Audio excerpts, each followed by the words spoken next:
iba pang balita, 2016 Batang Pinoy National Championships bubuksan po ngayong araw sa Tagum City, Davao del Norte. House Speaker Pantaleon Alvarez, pangungunahan ng pagbubukas na ito. Nasa linya po ng telepono ang aming kasamang si George Bandola para sa kanyang Ronda Probinsya. Magandang gabi sa iyo, George. Magandang gabi, Julius, at formal lang ang nagbukas ang 2016 Batang Pinoy ngayong araw hanggang December 2 ito.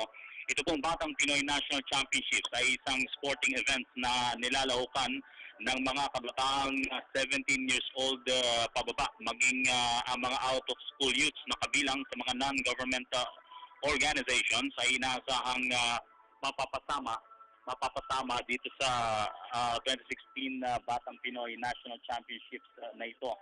Si House Speaker Pantaleon Alvarez ang formal na nagbukas ng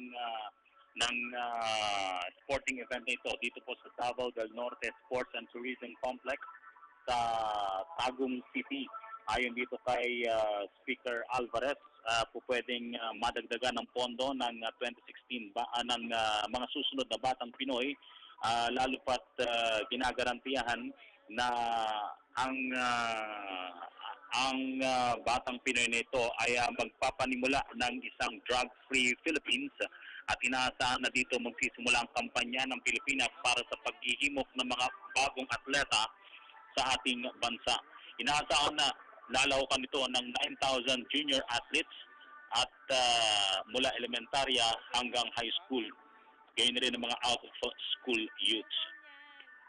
Mula rito sa Davao del Norte, partikular sa Tagum City, para sa PTV News, ako po si George Bandola. Maraming salamat, George Bandola.